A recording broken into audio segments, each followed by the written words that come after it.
My name is Prashanth Rau. I'm a senior at Hingham High School, and I plan on going to school to University of Massachusetts at Amherst. And I plan on majoring biology there. Well, at Hingham High, I do a lot of extracurricular activities. I'm part of the student council there, and I'm the head of the Green Committee, which is an environmentally based committee.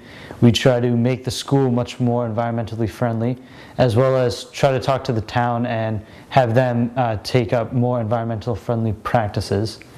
I'm also part of a lot of Hingham sports. I played tennis, played a lot of soccer, and also took part in Hingham High School's SAD, which is Students Against Drunk Driving.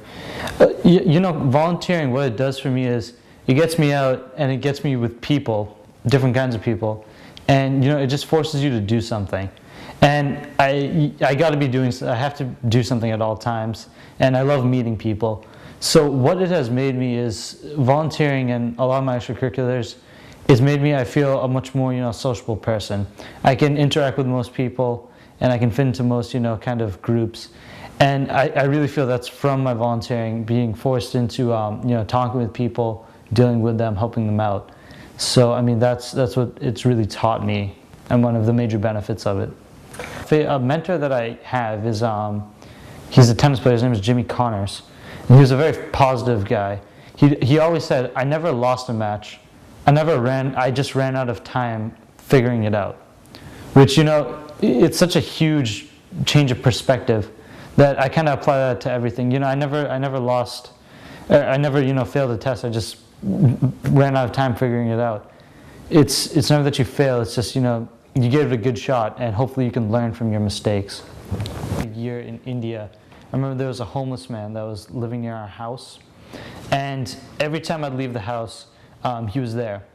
But unlike most of the homeless people there, he wasn't always downtrodden and always sad. He was smiling for some reason, and I could never figure out why this man was smiling. And what I figured out was he lived his life. He taught me the lesson of living life, day by day. He lived his life, always thinking about what he had, not what he didn't have. He'd always say, "Oh, I'm alive. I have food. My family's not homeless. They're doing well back in the village. I'm looking for work." And there's a lot of work now in India. So I think things are looking up for me. And he, that idea of, focusing on the positive, thing about what you're grateful for, that's pulled through for me in so many, kind of tough situations. Things look terrible, but when you think about what you do have, it looks much, it's not as daunting.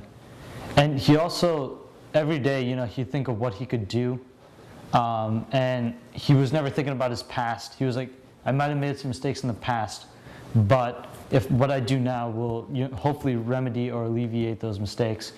So it's his idea of living in the now and being grateful for what you have. That's really stuck with me, and really, kind of shaped me. So it's interesting. It doesn't have to be a huge person in history. It can be anyone.